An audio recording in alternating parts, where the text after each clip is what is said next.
Cigs and Coffee. Today we have C3PO here of victims and all that we see. A little photographer guy. His name is Evan. If you may have heard of him. He's a little fellow and we love him. And then over here, of course, we got ANIMUS. Ashton's not here Hi. because they're lost. About an hour and a half away from home. Not actually lost. They just don't want to come back home because it's Ashton, and Ashton does Ashton things. Anyway, hopefully they'll be back next week. We'll see. If not, I'm gonna go put them down. I'm gonna go come to the back. We'll take care of them. I'm gonna pull out. I'm gonna go. You'll never see them again. Never see them. They're not gonna be there. All right, Evan. How you doing, buddy? I'm doing good. Just hanging out and enjoying the last few nice days we've got here before it's constantly freezing. It's not freezing there yet. In the mornings it is, but this week it's kind of back up in the 60s in the afternoon. Yeah. But yeah, in the morning it's around 30 to 33. That's how it's been here. It was really cold last week, and then it's been just kind of hot this week, and I'm like, stop. I don't like my allergies are hating it. I'm like, brother. It was freezing last night, and my God. Yeah, and you probably had your fucking AC on, your fan, and 16 blankets over top of you like you sleep. No, I turned on the heater full blast. I was under the blankets because also that was just a rough night. So I was like, I just need to go to bed now. You joined our Discord Walking. call at 2 a.m. and we're like, I'm tired. I was exhausted, man. You're like, I'm tired. I'm tired. Here's what happened. I was like, oh boy, just playing Dead by Daylight, and it was just so we're fighting for his life. I was like, buddy, what's going on here? It was freezing. Yeah, it's officially gone to the point where I think I need to wear hoodies Yeah, instead of my super thin jacket. probably. But the problem is that I don't have any good hoodies. I have a lot of good hoodies. I have some really cool ones. You know, since Evan's here, there is a band that I don't have merch from that I don't know what it is. I have so many stories that involves one of the bands that Evan is in, and that's Victims. And I love Victims. I've loved them before Evan was even in the band. I've loved Evan even before he was in Victims, because I was like, that band that Ella fella's got, all that we see is sick as fuck. I saw Evan live. You have. I have. See, I've tried to see Evan live about 4 or 5 times at this point, and I've come to the conclusion that there are 2 bands that are destined that I do not see live. It's our friends in Dead Awake, and it's Victims. Because Have you never seen Victims? No, because there's a little thing that keeps happening that I notice, is that every time you all announce a tour, and I'm like, there's a date, I can go to that one. A week and a half before that show, the most traumatic event will happen in my life. And it's happened Oh no. every time. It's your curse, yeah. Dude, I'm every like, time. stop. Like, it's insane. I have tried every time, and I'm like, why does this got, it's something. And I'm just sitting here like, dude, I would love to. I'd have a phenomenal little time. But why does my life hate me? Like, I can go see any other band, and I'm going to be just fine. Victims or Dead Awake announces anything, and I'm like, I can make it. Nuh-uh. We almost lost our Paleface tickets when we went to see them last month. We were riding up there, and we were pretty close, and my friend, he was like, "Oh, my internet's not working." I was like, "What do you mean?" He's like, "It's not working." I was like, "Yeah, because we're nowhere right now." It's like, "Yeah, but I didn't screenshot my tickets." I was like, "Why not?" Yeah, why would you not? You screenshot him immediately. Yeah. It's to the point where now he has to send me his ticket so I can have it secure. I do just in case. I do 2 methods here. Is I have the page that I bought them on pulled up the entire after I buy them. It's there, always saved as a tab. I screenshot it, and then I go the extra step is I go somewhere with a printer and I print it off as well, just in case something is to happen. I have so much security. I might need to print off the next because I'm gonna do Beartooth in maybe February. I might need to print that one because of the last time I saw them, they fucked me over so hard. Oh yeah. At this point, I might as My well God. keep a gun wrapped around my ticket and be like, It's there. all because of protected. what's it called? What's that ticket company? Live Nation? No, it's not. No, I can't I don't know. remember right now. But they did the VIP for Paleface. And is it the same one that did Is that- Beartooth as well? Yeah, it's the same one they that scammed me literally on. said, "Fuck you." Every single time I got a ticket from that company, they haven't given me my VIP. Like, what the hell? But you had a VIP experience. You got to meet Evan. Yeah, outside when he was putting away the stuff. Yeah, I don't know. Hey, if can I get a quick pic? A VIP experience. Dude, that is. He's seen. I talked to Evan and Meredith, VIP. There we go. Yeah, he has a VIP. You seen the bassist boy who. I'll be honest here, Evan. You got some moves playing bass. Oh, thank you. You be doing a lot. Dude, I mean, so I've actually thought about that a lot. I personally kind of hate what I do on stage. Yeah. And I've watched so many bands that I feel like personally like so many bands will play a set and like not move the whole time. Oh yeah, and I will walk out. I'm like, dude, like so many sick bands like will just like they just don't like they're not like constantly going crazy, and like that's just I personally I get it. Really? I mean, it's not that they like look dumb or lazy or anything like that. It's that like they look cool like just playing. And like I don't always feel like I look that cool like just playing, so I feel like, and I just also like I don't know, I have I guess like this level of social anxiety to where like I get that. I have to be like doing something. I do get that. I've never understood the whole stand still thing in play, and I think that's coming from like a hardcore kid mentality where we're all just even the band's beating the shit out of people, and you're just like, true, yeah, this is how it's supposed to be. So I see a band just saying that, and I'm think, like, are they just like not having a good time?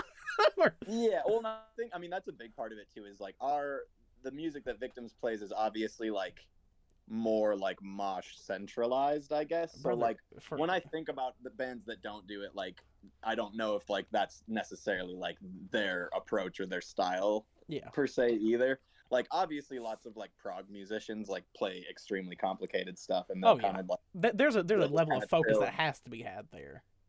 Yeah, well I feel like that's kind of the trade-off is like if you're shredding, like no one's gonna be mad at you for not like, you know, doing like spin kicks and stuff. But if you're playing something that like you don't have to look at what you're doing for the most part, then like hopefully like you want to move a little bit. Because who's the guitarist for Arcspire? I forget what his name is. Dean Lamb. Oh no, is that Dean? I thought that was the vocalist. Or is Dean the guitarist? I think Dean is the guitarist. Dean's the guitarist. Yeah, if I play the shit that he plays, I catch him throwing a spin kick, I'm freaking the fuck. I'm like, oh my god, he's doing that. Yeah, he threw spin kicks to it. He threw a fucking foot. That was the coolest thing I've ever seen. I'm paying every time. And like to be honest, like the only band I can really think of that I've seen like shred and go absolutely ballistic. Well, there's probably two. And they're ironically enough, they're both Japanese bands, but I feel like Pale Dusk and dude, that band's so sick. Yeah, Pale Dusk for one, like they are absolutely crazy. Like I feel like they have like some of the coolest stage presence ever. That's some of the coolest songwriting ever. I didn't even go that far. Exactly. Yeah. One of the coolest things I see is like someone like two-stepping while they're like playing like the guitar or something, or like the bass, and they're two-stepping. That's hard. That's so hard. That's so cool. Yeah, them, and then like Crystal Lake, I feel like they also like have done some of the like coolest, like most energetic live like stage move type things while also playing like pretty gnarly fast stuff. Oh yeah, and I'll go as far to say about Crystal Lake right now. And I'm not saying this because I've got to know John a little bit, but I love the fact that man's in that band now, and he's not trying to do exactly what Rio did. He's like, I'm doing my thing. We're not going to do the same thing that somebody did here for over 10 years. As much as I love Rio and shit, dude's a phenomenal artist, vocalist, everything in between. But I like a band when somebody can step and be like, yeah, I'm in here now, but I'm going to do my thing and not that guy's thing because it's totally different now. He did that same thing with Last Ten when they were sick. I actually have like a crazy story about that. Like so a year ago, pretty much like exactly a year ago, we were on tour with Traders. And we played in Tampa, I believe. It was Tampa or Orlando, somewhere. No, shoot, I have the thing right in front of me and I can't see it. Well, somewhere in Florida. John came to one of the shows. I believe it was it must have been Tampa. But he came out, and him and I were like alone in the green room, and I was catching up with him, and he was like, yo, like low key, like I auditioned for Crystal Lake, or he said he did, or he was. and that he'd been like working really hard for it, and that like he just mentioned like that he like really like needed it back in his life and everything. And I remembered being like very touched. Like me and John have like talked a few times. Like I wouldn't call him like my best friend or anything. Like we're not, you know. But he's a great dude, and like at any chance I get, I'll hang out with him. And when he mentioned just like how much like he really wanted like that back in his life, and that like that's what he was shooting for, I remember like thinking about it a lot afterwards, and like really wanting it for him. And then like seeing like the announcement for it, like I think I was on vacation with my family. Actually, I was in like another time zone, and I remember seeing it like at 3 a.m. and like trying not to like wake everyone up who was like in the hotel area, because I was like I was so hyped. I was the same way. I remember because like I kind of got to talk to him quite a bit during that whole like thing, that audition phase, because I was like, I guess one of the weird people who like, I loved Storm era Last 10, and then I really liked what the fuck he did with the band, because it was just different. It was cool. It was like, oh, a new person stepping in, he's not doing what Storm did, which you can't replicate. No one can fucking do that. And then he was like, I'm just gonna take this my own direction, and I was like, that's what I like to see. And I remember they like announced that people were commenting his name, and I was like, that would actually be a sick ass thing to see, because the dude has the fucking ability to do it. He has an insane stage presence and insane vocal abilities too, that I think he really didn't even get to show in Last 10. Yeah, well, and what I've always really liked about John is like his like stage presence. Like he's like an amazing frontman, but none of it is like an act. No, like none of it is like a performance. You know what I'm saying? No, like he's very authentic.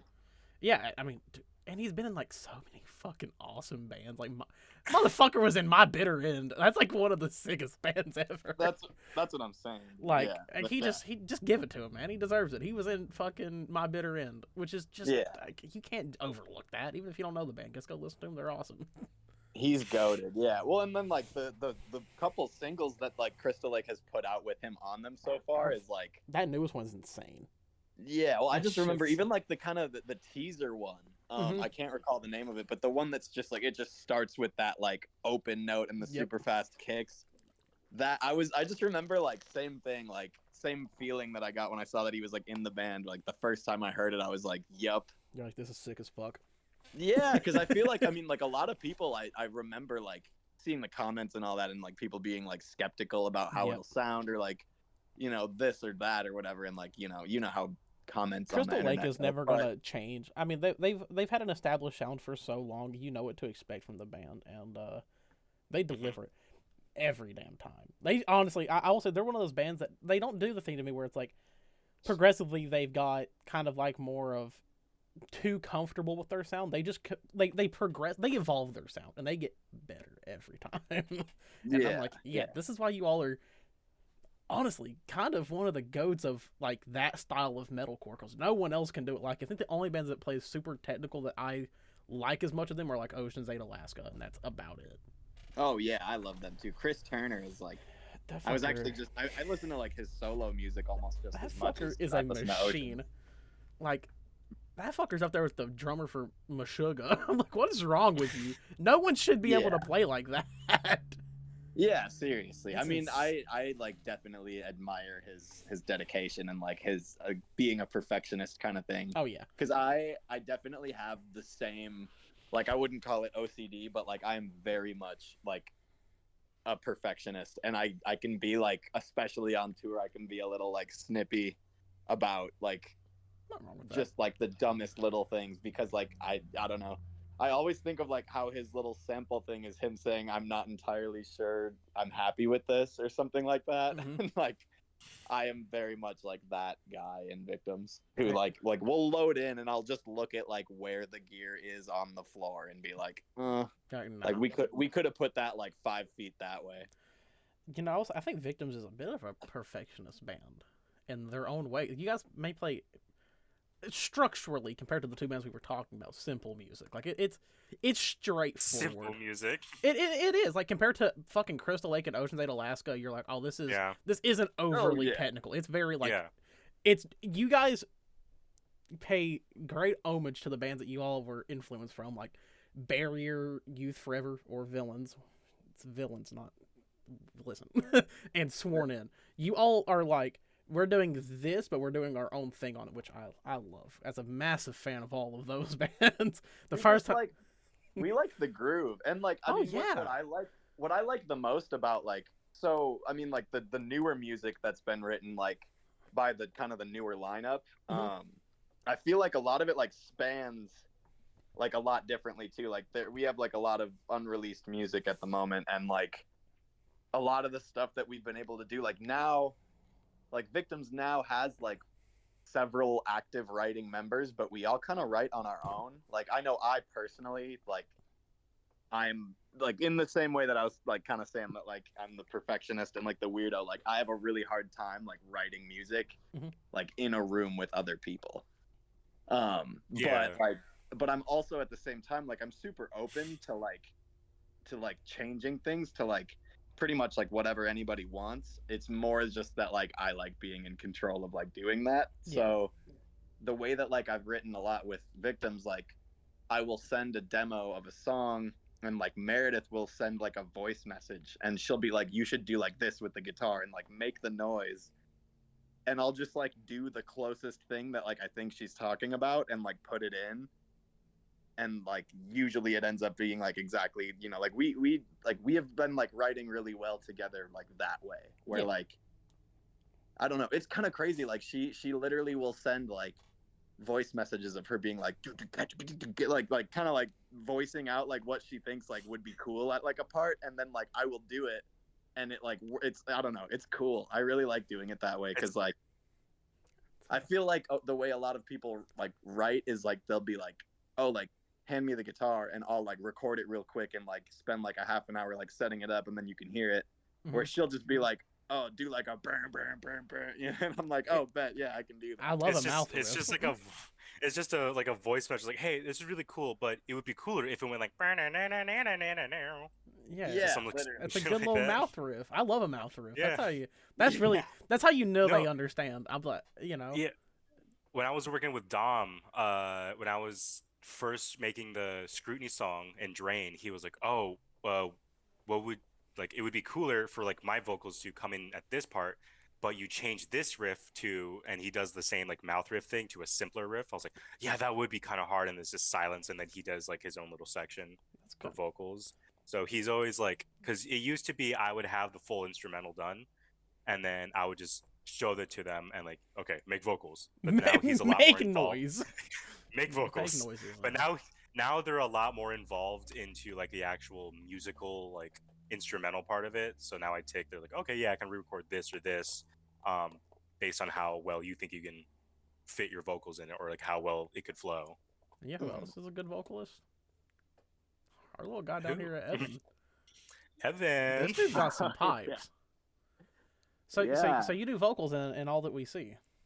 I do, yeah. I mean, well, it's been a while, to be honest. So the song that we just released, I recorded the vocals for that before I left for that Traders tour I was talking about. That was a year ago.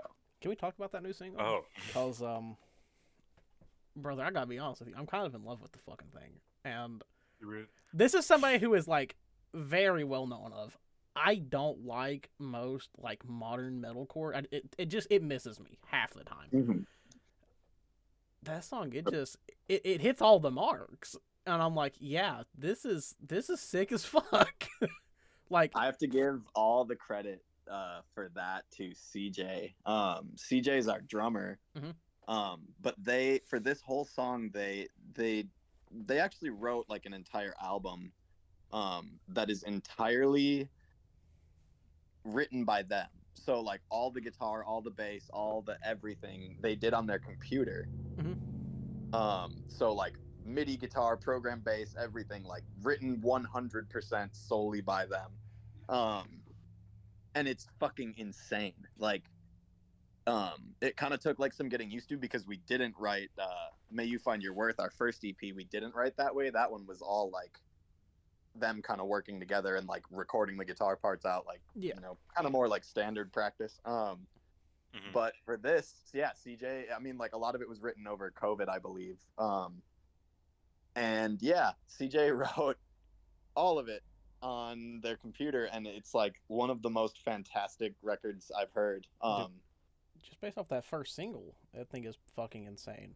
Like it sounds very much kind of like in the vein of most modern metalcore bands, but you all didn't do just the let's do a pop song with breakdowns.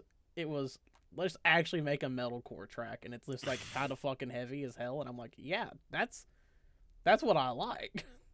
Yeah, I feel like so like what I really like about CJ and their music like writing is like the influence that they have. Like CJ is one of the most like intelligent music listeners that I think I like have ever met. Like they are big fans of like certain bands and certain records, and like their explanation as to why every time is like something that like anyone could hear and be like, oh yeah, like that's one of you're right, like that is one of the best records ever made because of all those reasons. And like so they they have always like turned me on to like every band that I've ever liked. And like the more that we have grown, because so like I originally like I've been making music with CJ and Eddie, their brother, since I was like 15 or 16. Okay. So like 13 years, I guess, at this point. I've never actually thought about that. That's a long. That's the longest. That's like the amount of time that I've been friends with my best friend, and we were like fucking 8 and 9 at that time. Yeah, I think I was a senior in high school. I believe, brother. Like, I was in like 3rd grade. But yeah, so like as we've all kind of grown, like when we first started like all writing together, like we all had like certain influences, and then like as we've grown as people and everything, and like kind of split off into our own like adulthoods or whatever you want to call it, like we all have like very, very different music tastes. And I feel like CJ is very like respectful of like knowing what we like about certain bands and like putting that in. Like for me personally, like obviously I'm really into like ignorantly heavy, and like just like groovy and like distorted and weird and all that kind of stuff, like the vein of Victims essentially. Like before I ever joined Victims, when we were like writing and giving like ideas of what we liked, I would always say like I want to sound like more like Victims. I can see it.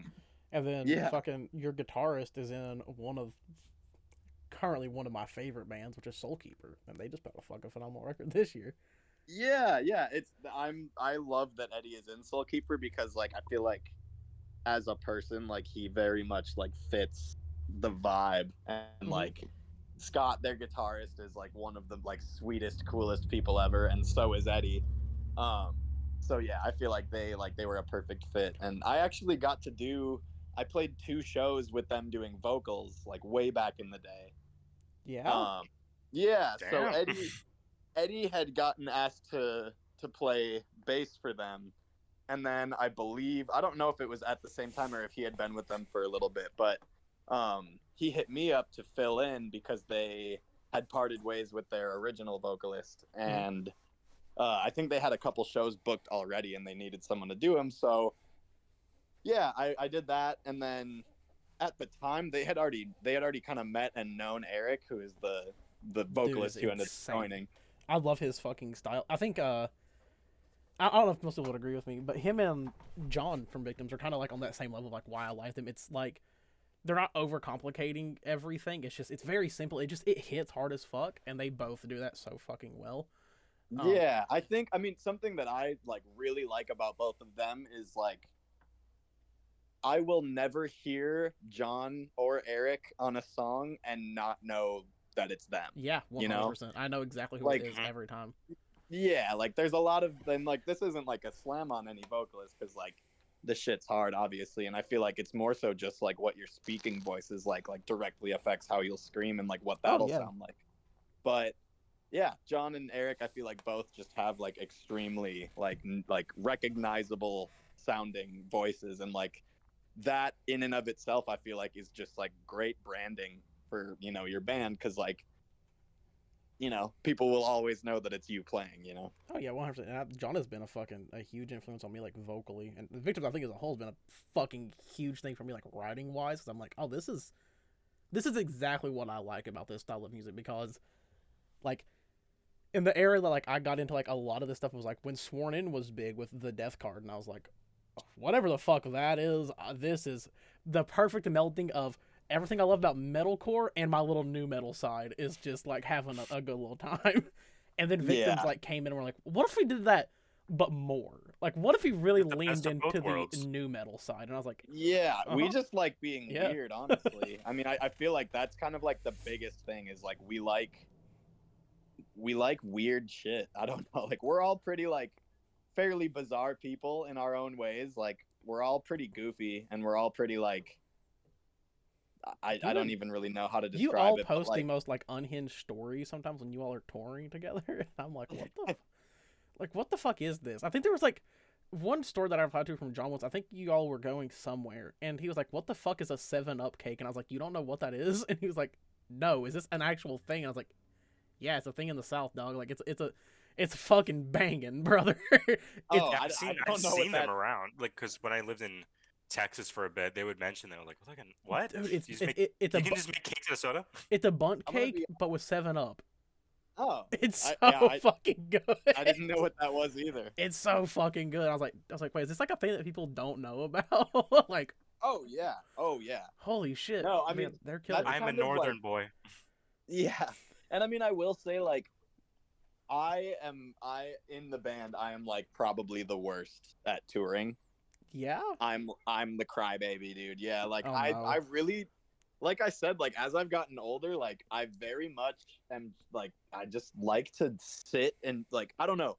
This probably sounds incredibly cringy to say, but like I absolutely love being like a bedroom gent kid. Brother, let me tell you, I don't leave this spot half the time. No, yeah. This is like all of my songs have been recorded on the same chair, just bunkered down for days. And I think Animus at this point has got used to joining a call any time of day with me in it, and he's like, just sitting there. I'm like, Yep, just here. Rotting. Well, and I will say, like, I think the reason why I feel that, like, so strongly right now is because, like I said, like, I grew up in a city, and for the last, like, you know, all my adulthood, like, life as well, I've lived in cities, like, big cities, and been around people all the time, and, like, since June, I've lived like somewhere like secluded and relaxing and like private. And like, I guess for the first time in my life, like I haven't had like the option of like going and like doing something somewhere every day. Yeah. And I've like found this love of like being alone and doing my own thing. And like me and my girlfriend share like a pretty small like house. Essentially, it's like a big loft, like almost like cabin type thing. Yeah. So like we just like chill in here, and I work on music, and it's super cozy, and it's hard to leave that. So touring and stuff, I definitely am like the baby, but I'm definitely I don't know. Used to. We still like to have a good time though, and like you should. That's like the point of touring is like you're hanging out with your friends. I mean, there's like the shitty parts of touring, but like I think anybody that I know that is in a band that tours is they're like, oh, dude, the best part is just getting to hang out with your fucking friends every day. Like it makes it worth it some days. Yeah, I mean it's really cool. I get fucking sick of it. Sometimes I hate them. that too. That probably sucks. It's really cool getting to know like the other bands and like just like people from other places because like you know like what you were just saying like with the South and everything, like every part of the country is different. So like anytime we tour with like a band, it's like usually not from like the same region or whatever. So like people from the South or people from the Northeast or the Northwest or, you know, wherever. And like, it's cool getting to kind of like pick up on like mannerisms that like a different part of the country has and stuff like that. And like, I think my favorite thing is picking people up on like food places. So Animus lives all the way in Washington. Me and Ashton, the other two people who do this, we both live in Eastern Tennessee. And my favorite thing is when people are like, oh yeah, but we got Cane's here, or like we got Whataburger, we got In-N-Out, and me and Ashton are like, there's a place that's it only exists in this region of Tennessee. There's nowhere else. Insane.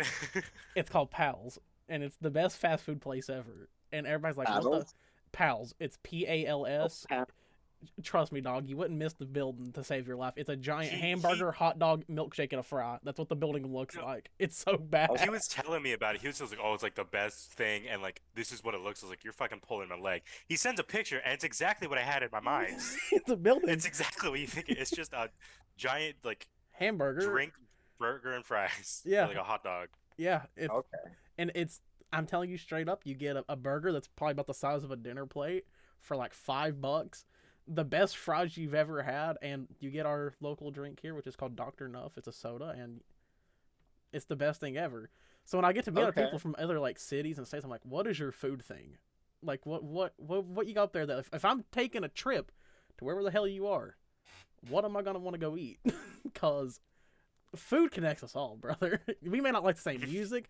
I might low key, hate your band a little bit. Not actually, but like I just want to know where can I get some good yummies because I want to have a good time. Oh, I feel that. Where does victims think good food is? Yeah, what's up there in Iowa? Oh, in Iowa, Culver's. Oh, dude, Culver's goes so fucking hard. So I thought that Culver's was from Minnesota. I actually don't remember. I thought it was from Minnesota or Wisconsin, but I believe it's actually from Iowa. Dude, Culver's is hard. It's fucking good. Yeah, and it's incredible. Like, Emmy, my girlfriend, like when she first ever came to visit me in Minnesota, she said she got Culver's on the way home, and she was like, "This shit sucks. Like, this is not legit." And I thought it was great up in Minnesota, and I was like, you're just being like picky. Like, there's no way it's different. You're just a hater. Yeah, I was like, you just think that yours is better. And then the first time I visited her down in Iowa, we got Culver's, and she was right. It's like different here, and it's way better. You're like, oh, it's the same with In-N-Out. If you go to In-N-Out like Texas or somewhere, it's not as good as it is in California. Yeah, that's also with Whataburger. Yeah, Whataburger's better in Texas. The best one I've had was in Texas. The Arizona one was fucking bad. Dude, the ones in Florida are moderately okay. When I went to it in Texas, like, god damn, brother, this is a fucking, this is a what a fucking burger. Yeah, this is a burger. This is a southern burger. It's fucking good. I mean, do y'all fuck with Cookout? Brother, let me tell you something about Cookout, all right? So I guess I'm kind of known amongst my friend group of having the most degenerate orders anywhere I fucking go, because I eat like once a day. But when I'm eating, I'm eating. Like, I feel that. Yeah, I love Cookout to an extent to where I get a big tray, double cheeseburger, load that bitch up with whatever I want on it. I get 2 sides of fries, and then I add a quesadilla and a cheese curd to my order too. I love Cookout. And that, they have good, yes. You know how much that thing is too? It's like $12. I'm having a wonderful little time. I like Cookout. I hate how long the line is sometimes, especially on tour. Like, So I first ever discovered Cookout when I was in college. I played competitive ultimate frisbee. Whoa! We had an athlete here. Yeah, so we played like a lot of like the really competitive tournaments. So we traveled down to like Atlanta a bunch of times, and we played in Florida, and like all around, kind of like wherever the tournament was, we would drive to it. We would rent like a bunch of Enterprise minivans and like caravan down. And so that was my first experience with Cookout. So when I started like touring heavily, I felt like a veteran. Yeah. But I'm not gonna lie, like I had a straight year or two where like every tour I did, I would try Cookout and I would hate it.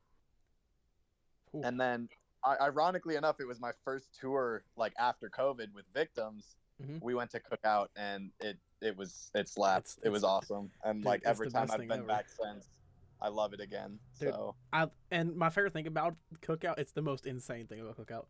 60+ milkshake flavors. How the fuck do they do it?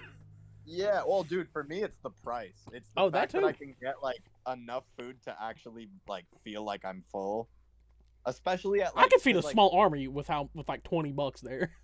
That's what I'm saying. And like when we're on tour, like we are usually like able to finally get like a meal that we will like thoroughly enjoy at like 1-2 a.m. Yeah.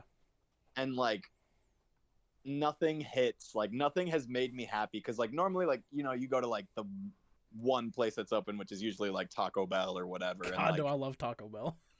same, but like when you go there with a van and trailer and you have 5 separate orders or That's 6 true. separate orders at like 20 minutes before close, they hate you. Oh yeah. Like we have made people quit. Like Taco Bell hates Taco Bell Cookout. They fucking hate me for my orders. Let me tell you, brother. Yeah, but at Cookout, like it's like $4 and you get like a ton of food and it's awesome.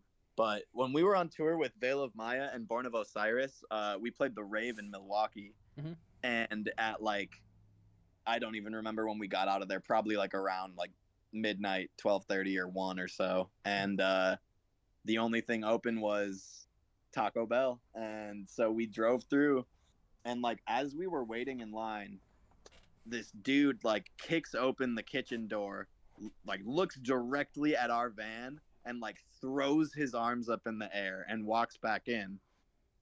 And then we order, and then like it was maybe like 20 minutes it took to get from like ordering to the window.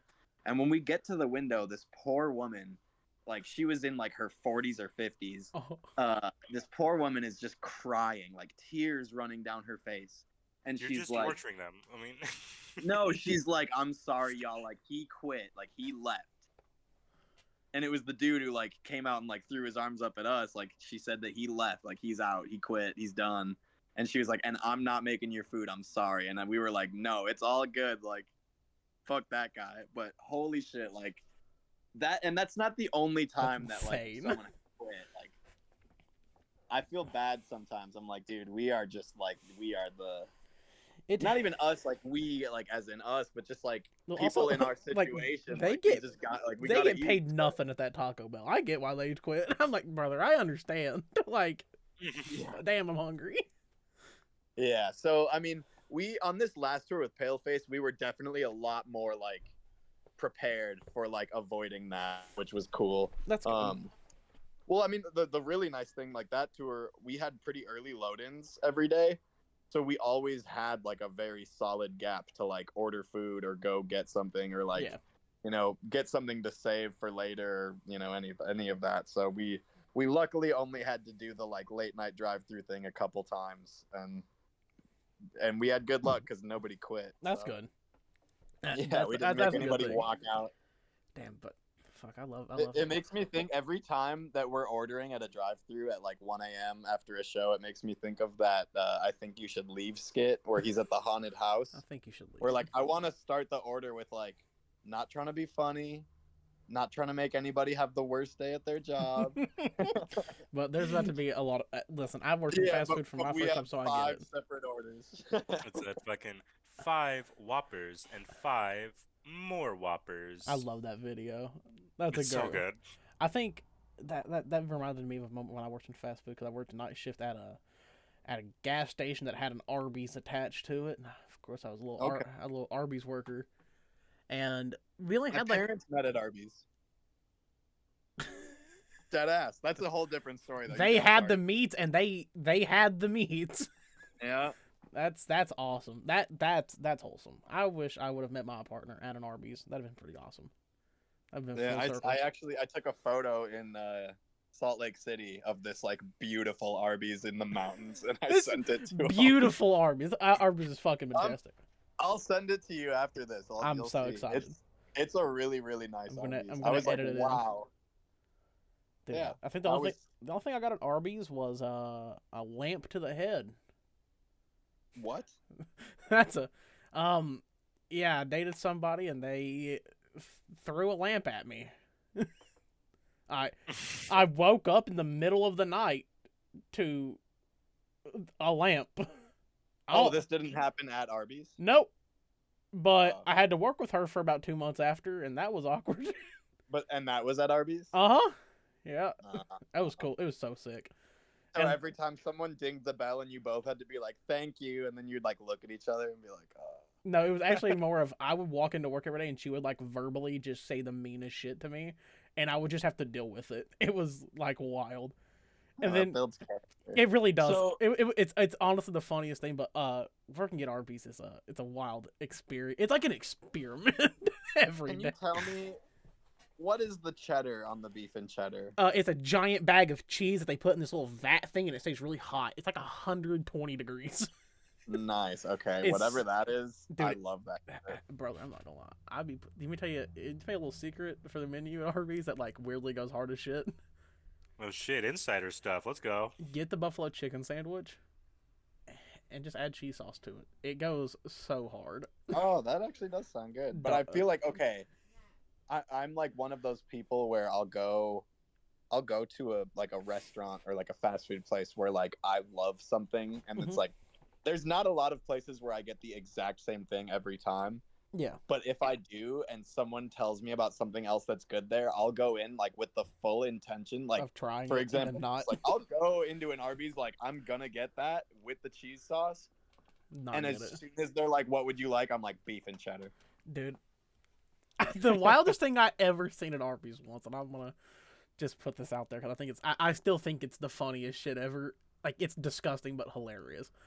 Was so the roast beef is like it's a whole roast, like it's a whole like 3 or 5 pound roast beef block. Oh, and you guys got to use the slicer, Yeah. the treacherous slicer. Dude, it was awesome. But there was this one matter that we had. It was during an extreme rush. It was when they did the 5 for $5 roast beef sandwiches. Wait, what? That was a thing? You could get 5 for $5? Yep, 5 for $5. That sounds dangerous. It was dangerous as hell, brother. And she grabbed a roast and was walking it over to the slicer and dropped it. And she said, "We don't have time to make another one. Go wash it in the sink." And I was like, what? I'll still fucking eat. I don't care. Sometimes I'm not hungry. Dude, I cackled so hard because that's all I heard was I dropped the roast. It fell on the ground? It fell on the ground. Yes. And she was like, "Go wash it off. We don't have time to make another one." And I was like, I get it. Like, 400 of these things have been ordered already. I understand. They'll be fine. Just wash it off a little. But yeah. That happened. I had a crackhead try to fight me once at like 3 a.m. at Arby's for trash. Wait, oh. He wanted to eat the leftovers we had out of the trash. I was like, I can't do that. And he wanted to fight me. I was like, that was weird. I'm doing my civil liberties. I got called a lot of slurs. That was interesting. Yeah. Every time that happened, I was like, cool, you're not getting good food. There was one time this big trucker guy came in and called me a slur too, and I went back to make his chicken biscuit, and he got a smashed biscuit. Dude, that happened to me once when we were on tour. Well, it was actually after tour. We did the I don't even remember however many days. It was like the whole full U.S. tour with Veil of Maya, and then the full U.S. tour with Cane Hill immediately after. And we spent I think a week or so at John's mom's house in Ocala after that, just to relax. And that's where Data Remembers from. Yeah, I've been there. Didn't, but I've been there. But so when we were there, we went to this place, kind of in backwoods Florida a little bit, to get fresh. They had crab that they had caught that day. So Ocala. And it was super. Well, I don't think it was in Ocala. It was an hour outside. Oh yeah, Ocala though is kind of it's pretty backwoods if you go to certain areas in Ocala. Okay. There's certain parts in that little town that are kind of a little bit fucking. I'm like, I don't know if I'm gonna be back here. Now there might be some cryptid. Oh yeah, no, John. I didn't even know that, because where John's mom lives, it's absolutely beautiful. Oh, the main city of Ocala is gorgeous. It's a cute little city. I love it. It's if you ever go there again, I have a recommendation. Go try the Ocala Diner. Okay. If they have it all. I think what I had there was their vegan buffalo wrap, and that thing was phenomenal. It was probably one of the best things I've ever ate in my entire life, but I highly recommend it. Word. Well, so we drove to this. I don't even remember the name. It was this place to get that crab, and it was awesome. I think they had beer for it was $2 for a beer, something crazy, and then insane. And then a pound of fresh caught crab was $14, something super cheap. It was awesome. And anyways, that's badass. I'd be having. I had my nails painted at the time, they were painted black. And on our way out, this dude at the bar just turned around, out of nowhere, and said, I don't really like, it was one of those like very like difficult to understand, like few teeth left kind of things. But it was like something about like, don't ever come back here, and like, yeah, and like called me some crazy shit, and I was just like, it took me like so long to like realize that it was because my nails were painted, and I was like, what? Like, I was like, what about me like made this That's dude insane. just like lose his shit? I've had some pretty insane ones since moving back to Tennessee. I think none of them make me laugh more. I think as somebody who was like very open about themselves in like middle and high school, and I think most people know that I'm pansexual, nothing makes me laugh harder than in a deep southern accent when I'm out in public is hearing, all right, listen here, queer. And I'm like, what? Dog, you can't, what? I'm like, why did you, what did I do? Like, I just walked down the street and now you're just throwing it at me, but I'm like, at the same time, like, this is at this point just funny, because if you try to call me any gay slur, I'm like, I guess, dog. If happy you knew, I've known for a while. It's like you just came out at me like that. Like, why would you do that? What have I done to you? And people are nuts, dude. It's insane here. I've heard some of the wildest shit that I've ever heard in my life, and I'm like, shit, I'm gonna use that against myself one day this week. Wait a minute. I remember. It wasn't the last one, but I think it was a Cyclone headliner show.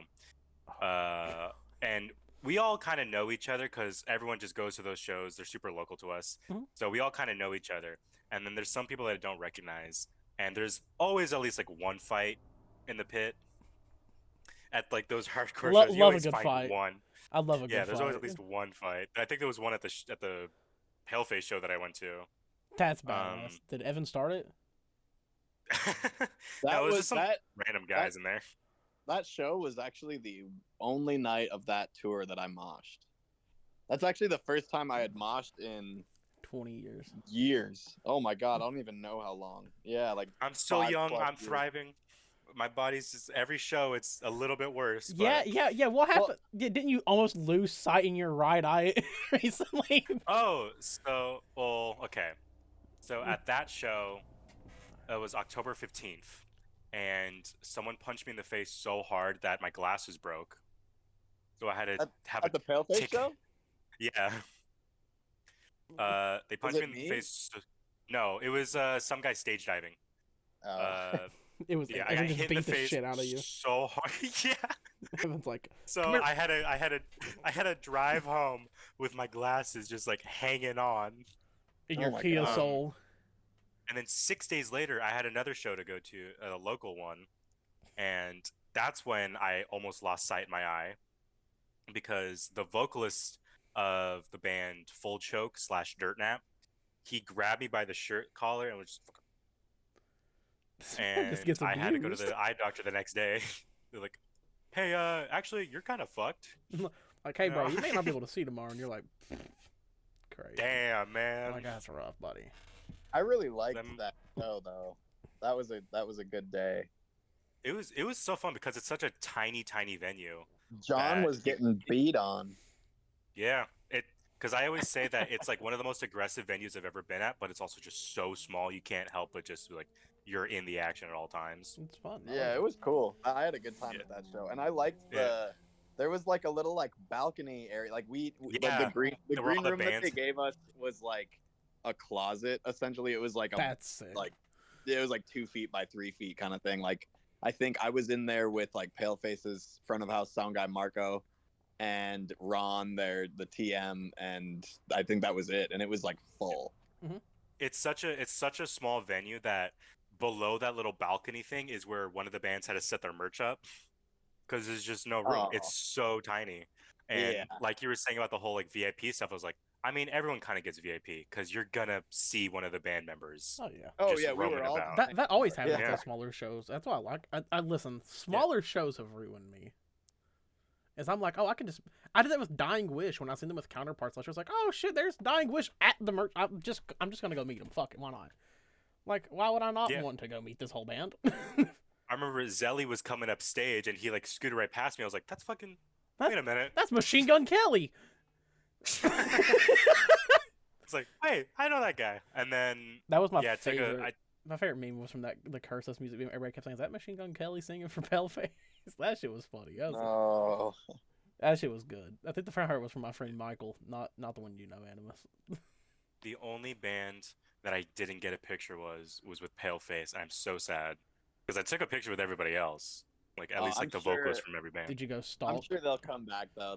This tour, like, that was actually kind of like, it was cool getting to like explain to them that like that it, like, you know, them playing a headlining tour and like having so many of the shows, like most of them, almost all of them selling out. I was like, that's not like a normal, like normal. Every tour is like that. Yeah. Like, there is only 2 bands that I've seen. There's only one other band that I've seen do that recently, and that's Speed from Australia. That's the only band that I've seen come over and be like, fuck it, we're gonna destroy this. I'm like, that shit's awesome to me. I love it because Paleface is fucking sick, and it's weird because I feel like a lot of hardcore kids, including myself, shit on a lot of newer deathcore bands because I'm like, there's just something missing about it. But Paleface is one of those bands where it's like, oh, they got actual mosh parts. We fucking love it. It's so cool. That venue was the first date to sell out on that tour, to the point where patients couldn't even come. So I was like looking online and I was like, can I get like extra tickets? Anybody else still want a ticket? You know, because she couldn't get it because like they're selling out fast. You got to get one quick. Yeah. And, like I think me and my best friend were like the last, like, because it was 3 tickets left and we were 2 of the last ones to get our ticket. So we were like, we got it at least. Thank God we got it. Yeah, it was an amazing show. I forgot what happened. Paleface was getting a little bit mad at us because we weren't moving enough. Dude, that's why I moshed. That's why I moshed. That show started off so strong. Yeah, because War Crime plays at that venue. They're very well known at that venue, so I think everybody knows them. Dude, that's the only show that I like took videos of the pit like during like anybody was during Crown Magnetars was super like slow. Like nobody was joining in the pit, and it was kind of sad. Victims was pretty good. That's a hard band to mosh to, though. A little bit, yeah. You can mosh to Crown. I don't. You can definitely the whole fast techie stuff. It's like I don't get I don't know how you mosh. Oh, but they have like gnarly breakdowns. Like, I might have to listen to them. I have said it enough that I do need to listen to them more because I used to know one of the members of the band. When he was in a band from around here called Oblique, I knew Grant for a bit. Oh, dude, Grant is like the sweetest, Grant was always most nice. Incredible human being ever. I wish I still had a custom piece of merch from his old band, and I was the only person to have one. And fucking my dog ate it. I'm so pissed about it. I'm like, bro, what the hell? For Enterprise Earth, it was a lot more headbanging than anything else. That's a headbanging band. Yeah, dude, I was insane for that one when they played Death Magic, because I think Death Magic was the best, like my favorite song that they played the entire night, just of any of the bands. Oh yeah. I was waiting for that song the whole night. When they played it, I immediately was like, all right, and I was like hitting the floor and I was kicking, all that kind of stuff. Also talking. Okay, so Gabe, their guitarist, is insane. I just want to go on record, like, yes, like insane at guitar, but not even just that, like I think Gabe is one of the smartest people I have ever met, and like one of the most like selfless people as well. Like he has like such a good head on his shoulders, like just about everything. And like every day, like for the first like 12 days of that tour, like every day he taught me like something that I did not know about. And like whether it was like about like everything too, like he taught me a ton of shit about like guitar stuff. We talked about like guitar rigs and recording and all that stuff, and then he taught me about like touring vehicles and like their van, because they have like their van is like awesome. Like they have also like live in a van too, like outside of Enterprise. I believe so. I don't know if he does that like full time, but I think like he like he's kind of like a I compare him to Casey from Angel Maker, very outdoorsy fella. Yeah. Oh yeah, them two both like, and to be honest, like I'm not that way at all. Oh, I'm not either. I'm like just a little city boy pussy, but I'm like a little hermit. But they were both on that tour. Casey drove for Paleface. Oh, did he? And they cool. Both completed like me, and I don't know. It sounds weird to say, but like they both like what they are good at and what they know a lot about, like, was so helpful for me. Like Casey, he is like super good with like body work and like stretching, and like he cracked my back and neck all the time because I have like a very gnarly, fucking like the all the headbanging and stuff. Like this fella's an definitely old has man. yeah, so like he gave me like several back adjustments and all that kind of stuff, and like I'm super grateful for him just doing that at all, because he was like very busy, like driving for them and everything. Like he had to sleep a lot while we were awake and doing everything. But like if I would catch him like run into the bathroom, I'd be like, yo, could you please real quick like crack my back? All I can imagine is You're like, but hey man, I need something. I need my fix. Please crack it right now.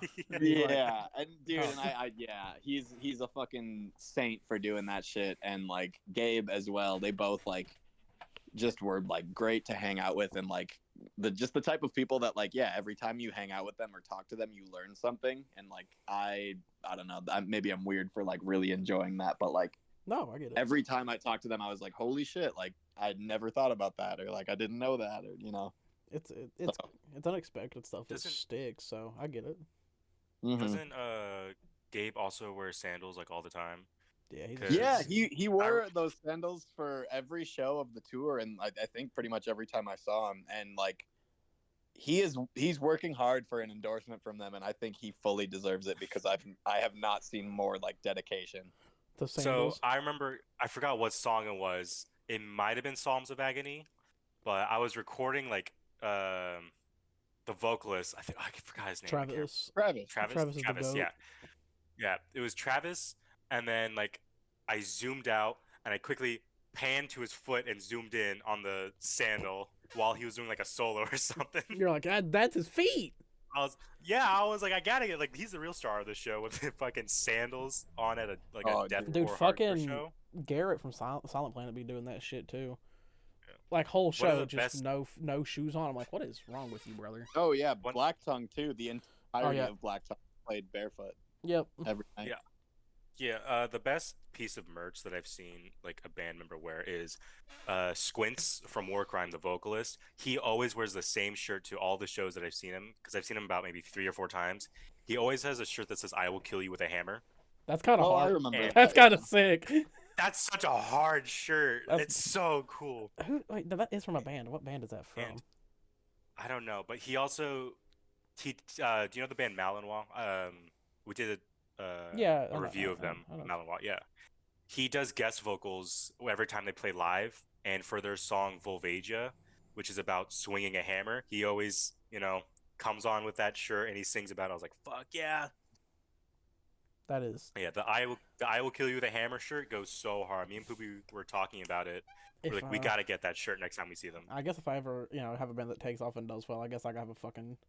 Yeah, I might as well make the same bit as the fucking podcast was for a minute, where I just wear a Marauder shirt every single fucking time. Yeah. I'll do it. Now you're evolving. I'm evolving. I know. Next time I'll just wear Cyclone every time. I'll bring the Marauder shirt back if everybody wants it back. Podcast really went downhill, and I've stopped wearing that thing. I'm definitely trying to get a Hostages or Full Choke shirt from the show in a couple days. Also, because we're going back to that venue, and I feel like this is gonna be my most violent one, because I was talking to the vocalist. He was like, "Hey, do you want to beat the shit out of me?" He's like, "Yeah." So I'm trying to practice my lyrics and like practice the lyrics and practice vocals so I can get on stage and do some stuff with him and then beat him up. Yeah. Go full Ben's art. Does that mean that now Evan has to beat you up at the next time that Victims comes around? Oh no, I won't be looking forward to that. I'm so excited. Evan, you gotta hold up on. You gotta beat the shit out of this man. It's only in hardcore shows is where I want to get hit, but like if it's anything else. Well, I mean, Victims. This might sound a little weird, but Victims has like a hardcore mentality of the do-it-yourself kind of mentality. I think it was at that show. Everybody rushed to the stage. Well, like rushed towards the front of the stage. To like sing a part, and I think it was the vocalist and a guy named Shane, who was very popular at that venue, just fucking taking the mic and just fucking hitting them all in the crowd when they were all coming out. Sick. I looked over during that part and I was like, oh shit, they're hitting John. John is Yeah. John always gives a Shane certain is insane. John gives a very certain vibe when it comes to his live presence from what I've seen. I don't know if he would take this as a compliment or not, but he very much reminds me of like Tyler Denon with like how he moves around on stage and shit. It just always reminds me of like that era of metalcore, especially with Tyler and how he does his thing. I think it's fucking sick because it is, and it's cool as fuck, and I love him for it. And his vocal style also is kind of similar to like that thing of like how Tyler always kind of sounded like very just fucking raw. Fuck, dude. I like Victims a lot. I think I've realized that. I really like Victims. Well, And I'm so sad I couldn't get a single piece of merch at that show. I've also came to the conclusion that Victims' least popular songs, or ones that always people hate on, become my favorites. Like when Vol 4 came out, New Faces was my fucking favorite track. People were like, this song is fucking boring, and I'm like, this song is fucking awesome. Oh, New Face, Same Loneliness. That's like one of my favorites to play. It's so fucking good. I think that song is a total bop. Well, what we've noticed, like, what's weird for us is it's like people. So like we obviously like night to night, like we like look and observe what songs like do well, I guess, as far as like crowd participation goes and stuff like that. Yeah. And like obviously like city to city, it's like a little bit different too. But like for example, like Carefully Caged, like every city, like that's like a song that everybody like loves it. Yeah. You know, yeah, most people know that, or like if they look us up, that's like the first one they see. But like we will do those, like, you know, Meredith will make those posts where it's like, what, you know, what songs do you want us to like make sure we have in the set list, or like what do you want to see us play live? And the songs that people always are like, please, like, I love this one, play this one live. It's the songs that we notice people like move the least. Oh yeah. Like for example, from Volume 4, Hostage. Mm-hmm. We've played that on like a bunch of like, we've like thrown that in a lot of set lists, and like almost every time, like when we play that song, people like just stare, which like I get it, because like it's weird, like being in a band and like playing and like, you know, like feeling almost like defeated sometimes when people aren't like murdering each other while you're playing, like, but then also like when I go to shows, like that's exactly what I do. Yeah. So like I can't, you know, I understand it. You get like, both sides of it. It's just weird, like from the different perspective. Like when we're playing and people are just like watching us, I feel like in my head I'm always like, they hate it. Yeah. Or I think I'm like, something's going wrong, like one of our guitars is cutting out, or like something, you know, like I'm like, there's a reason that people aren't like going crazy. But like sometimes people just watch, and like that's totally cool. It's just like, you know, like on a tour especially, like we'll go from like playing like an area where people just like are known for like moshing and like going fucking crazy for like the entire set, and then we'll play like somewhere where like, you know, they don't get a lot of shows, and like they're just happy to like get to like witness like a con, you know. And of course like they're gonna like, you know, some people will mosh, but like a lot of people just want to like take it in and like observe it and like, oh yeah. And I'm very much the same way. Like when I was like younger and like, you know, before I had ever toured or anything, like I was very much like so like inspired. Every time I went to a show, I would just like study like every member of the band, like the whole set. I'd be like, what do they do? Like, how do they play that? What are like, when are they, you know, going hard, and when are they like doing this and this and this? And yeah. Like I was very much like coming at it like almost like I was like going to school for it. Oh no, I totally understand that. Where yeah, like, so, you know, but now like playing a show where like people are doing that, I'm like, fuck you, like do something. It's weird because you gotta get in there. Victim has a very expansive discography, and it's definitely one of those bands where you can either mosh hard as fuck to it, or you can like, you feel it. Like I think that's the best way to explain it.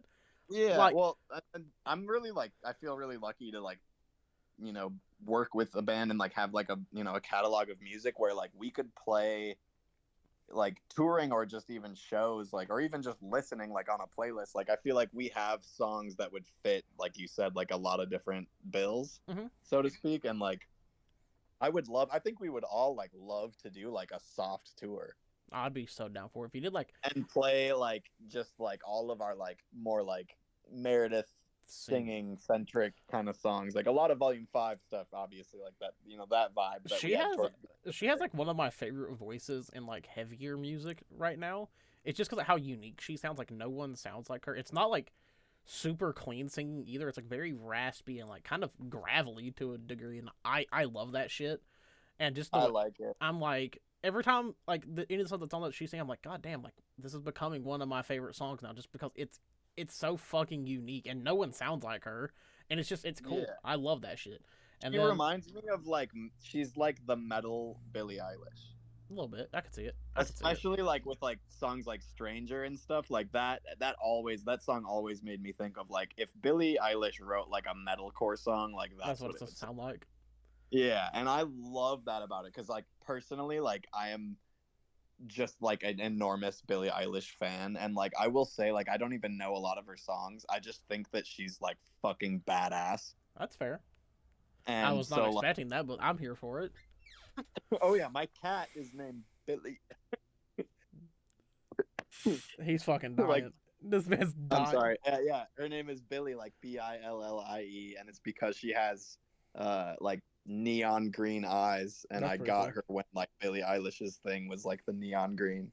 Hell yeah, that's fucking sick. I just think she's sick. Like I think No, I Billie get- Eilish is like a very smart artist, and I think that she like does very genuine and cool, authentic shit, and like she is like I don't know, she's like punk in her own way. I Yeah. think that's like really admire, and I think her like singing is also really great. But I like that like Meredith kind of has like a similar thing, but like a more like like for our music style where like she has this almost like kind of like detached sound when she's singing. Mhm. Like she's really good at like not like monotonous because like she's hitting like notes and stuff, but like just almost like a like hairless kind of sound to her when she sings, and I really like that because I think it like fits the kind of like eerie vibe, Yeah, then you get that, and then you get songs like "Subdued," and I'm like, damn, I want to spin kick a motherfucker to this. This is hard. You got like, and listen, you'll have some. Your guys' music sounds like pretty. It's not super. It's clean but raw. You know what I mean? Like you guys have like a really good production style. It doesn't sound like shit, is what I'm getting at. Oh, and, thank you. And you guys manage to sound really clear and precise, but you still have mosh parts that hit. Like, I love that shit. I think it's cool because I think a lot of bands that have like very clean production styles kind of miss that mark, at least on me. And I use deathcore. A lot of modern deathcore bands as like examples for that. It's just it just doesn't hit the same. Like I'm a big fan of MySpace deathcore where it's like, oh, it's chunky as fuck and it sounds like you should be hurting somebody to this. Oh yeah, no, I feel that. I think a lot of bands, like especially now that like obviously like production and like stuff that you can do even just like at home. Mm-hmm. Like like the demos that I send to victims like are clearer sounding than like an album that would have come out like 7 or 8 years ago. Mm-hmm. But like a lot of those like older records that were like staples for the time, like I remember specifically one that people talked about a lot was like when Sworn In re-released Start End. God damn, what a re-release that fucking was. But so many people were like, like I still prefer the OG. The one that like blows your speakers out. And it's the same with the Cleansing from Suicide Silence. Like the re-release doesn't sound nearly as good as the original. It's just it's that raw tinge to it that just like it's something that's like this doesn't sound good, but it makes it really really good. Yeah. And I don't know if you guys are like Viljarda fans at all, but they redid Thousands of Evils. Mm-hmm. And that I can't pronounce the name of the song, so I won't even try. But like, I barely know how to pronounce the band. Anyone could. Yeah. No one knows any of their names. There is a song off that record that like I was so excited when they dropped the like remixed remastered version of that because I was like I can't wait to hear that like super fucking fired up like modern all these crazy new plugins and everything. Mm-hmm. And it just doesn't hit. Yeah, it just doesn't. And I feel like really, really just like that version more. one band that I really like that doesn't do the re-release thing, and I'm happy they don't, is Veil of Maya, because all their old shit, I want to hear it like that. I don't want to hear it sound perfect like new Veil of Maya sounds. It wouldn't do the same thing that old shit does, and I think that's something that does need to stay that way. Like, I don't want to hear re-release. I like the old shit because it sounds like that. It sounds cool. So I like Peeling Flesh so much right now. Is they just sound fucking disgusting and still hard. And it's great. It's perfect. I don't want to hear that stuff sound clean. I want it to sound horrible to a degree. Yeah, like, I feel very like split on the like super polished mix versus like raw oh yeah, sound. I think there's certain genres that have to sound good. Like, for example, and I'll even use your own band as an example. The thing I like about Meredith, the songs that she sings on, is they don't sound super clean. They sound kind of more dingy and eerie. While the main songs on the album, the ones that, you know, have like John doing vocals, they're pretty clean and precise. And I feel like if those two were to like flip, it would sound weird to me compared to keeping them how they are, because I think it adds an element to the band that's like super unexpected. Because I feel like most people go in and they hear John's voice, and then there's just a random fucking track or two on the album that have Meredith just singing on, and it's like, oh, what the fuck? That caught me off guard. I wasn't expecting that, and it's cool. Yeah, I was really like happy to see like everyone's reaction to like having more songs with her on them, because like the more that we've done with having her sing on stuff, like the more people have kind of just been like, yeah, this is the move. And like I really like the idea, because I think like the dichotomy of like her singing and his screaming, like it's like very like it's similar but different, and I really like that. Like it's like a similar aesthetic, but like obviously very different sounding. And like I think that combination, like especially as far as like what, you know, like what we're going for in terms of like writing instrumentally and stuff, like being able to kind of like write with both in mind, I feel like that gives us kind of like a lot more to work with, you know, like where you know there's certain parts that we could write where like John could scream over it, but like it just wouldn't hit the same. Yeah, exactly. And like being able to write that stuff and be like, oh well, we got Meredith to, you know, she could do this part and that'd be perfect, because it's like not, you know, super heavy or like aggressive or whatever. And well, it's like they both did a feature, I think it was last year or the year prior, for Somewhere to Call Home. Oh yeah, and that feature's fucking insane. It was one of my favorites that year when it came out. I was like, oh, this is cool, because you kind of got to see the dichotomy of both of them at their parts, and it was just so fucking sick. Well, and that's no disrespect to John, but like he he's done like a lot of features and stuff, and like when people talk about like wanting John and stuff, I'm like, sometimes I'm like, dude, y'all want Meredith, like that is what, like that's what's gonna like make this song like. And that band did that, and it hit so fucking hard. It's so good.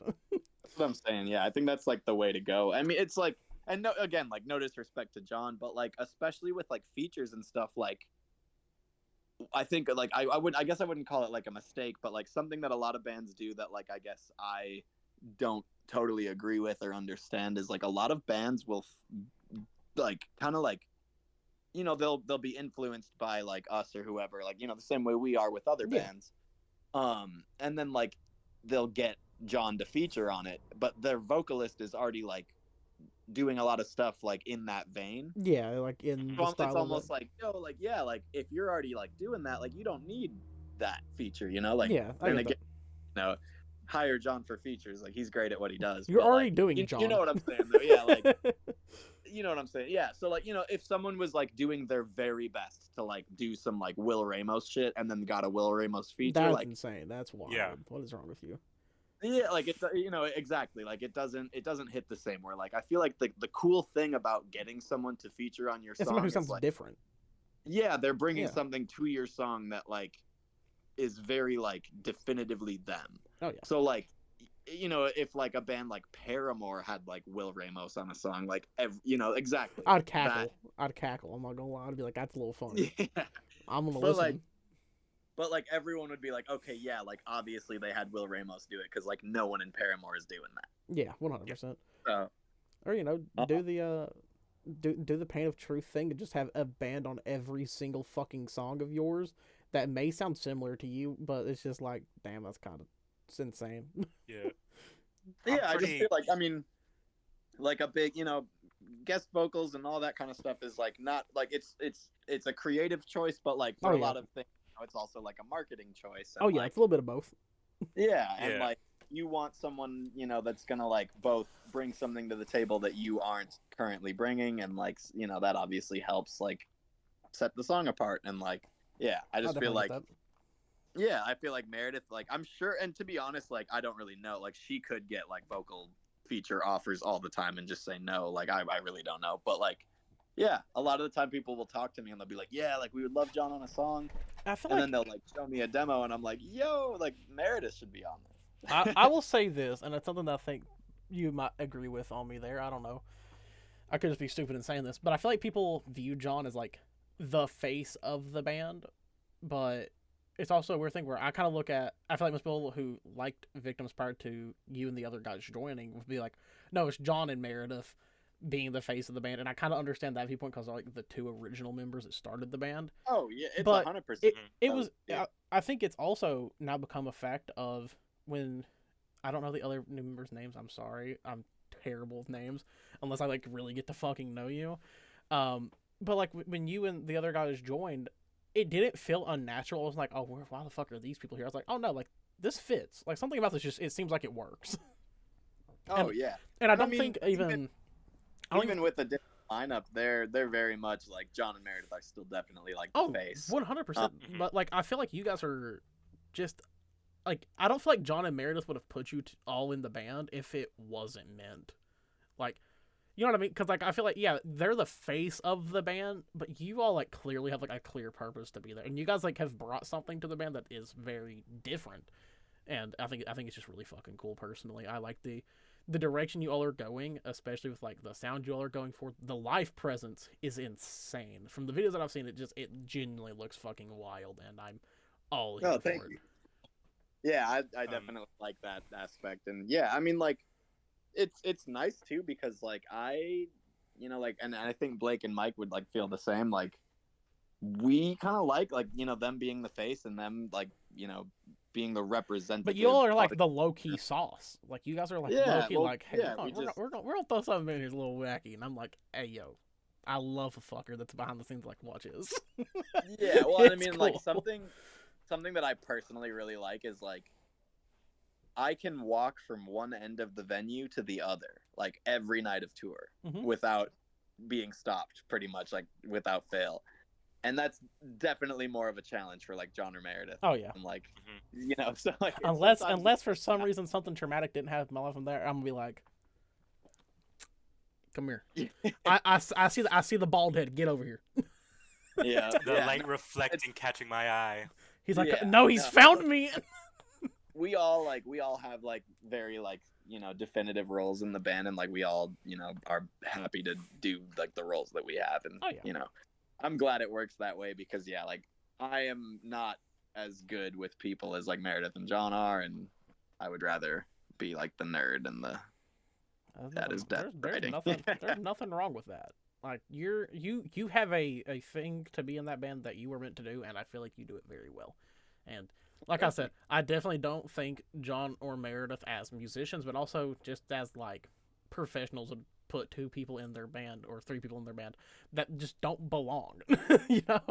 Like I feel like whenever I seen like the lineup announcement, it seemed very genuine. It didn't seem like here's just the new people. It was just kind of like, no, we're happy to fucking have them here. They're great, and you all are gonna love them. And I'm like, little do y'all know, one of them guys in there, he's already fucking cool. He's a cool little fella. I love him to death, and that's cool. Oh, thank you. Circling back to like that feature thing, I'm doing this like little EP thing, and since I can't do vocals that well, or like not for like a full song really, I've decided to have like vocal features from bands that I really like, smaller bands, esque that I really like, doing the main vocals, and then I could technically be the feature. Like I got one of our close friends, Andrew Dean. He's in a little band called Septum Bone down in Tennessee, and I was like, dude, this guy goes hard, and we were already like close friends at that point. So I was like, hey man, is there any way like you could do a feature? He's like, oh hell yeah, I'd do that. So I had to like rearrange, okay, how do we want this to sound, because he's very much a like hardcore vocal style. So I was like, okay, so we could do a more deathcore style for the majority of the song. Then when his feature comes in, it'll be even cooler because it has that little switch up, because there's also a tempo change in the middle of it that'll go more into a hardcore instead of a deathcore sounding track.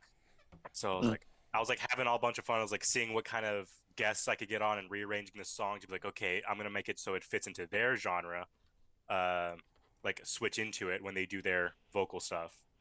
and it's so fun. And I've had nothing but great times just talking to everybody who is doing a feature. Like I got some pretty big, at least big names to me. You got who else you got on there? You got Corey Taylor I got on there. Ozzy Osbourne. Poopy keeps on sending me stuff. He was like, "Hey, can you get this guy as a vocal?" I was like, "I don't have enough money for that because it's a pretty big." I forgot who it was, but he sent me, and it's like, "That's not a small band. I can't just like hit him up and pray." He's like, Ben, he's like, "Hey man, can you get like Caleb Shomo on a track?" And you're like, "Bro, what the fuck are you going on about?" What do you think I am? What do you think I am? He's like, This is my debut. He's like, "You're the guy from Cigs and Black Coffee. You have them all," and you're like, "No, you're the guy. Your account has less viewers than both of your main pages, or like less followers than both the Coreboi and my normal one." Yeah, that's true. Honestly though, like, I'm really just talking off the side a little note here. Shit's been growing pretty fucking quick. I know. I'm a bit jealous. Not gonna lie. I'm like, damn. Ben is the one I'm most excited for, because it's gonna be our super aggressive track, and it's gonna have Septum Bone, Dem's fighting words, and my vocals on it. Are you making Andrew do a little call out to somebody in that song? No. You should. Well, it's kind of about a certain somebody, but it's also about other people, just to people I dislike in general, because it's gonna be the hardest song. Can I write Andrew a fucking call out bar for the song? I told Andrew, I was like, "Hey, can you shout out your band, like Septum Bone, ready to break some fucking noses or whatever?" Did he let him say some caveman shit? He cosplays as a caveman. I gave him the lyrics. I was like, there we go. I gave him the lyrics, and I was like, "Hey, here's what my idea was, but if you need to change some stuff to make it flow better, or if you just want to add your own that you think would sound cooler, be my guest." That's insane. That's gonna be a fun one. Because I'm good at writing the songs, not lyrics. I've only completely written lyrics. I've only completely written lyrics for like maybe 2 or 3 songs. And then after this podcast, Hannah's gonna be like, "Hey Evan, want to join another band?" We are never touring. You want to be a bass feature? A bass feature. A bass. Oh, you don't want me doing that. No, we do. We do want you doing that.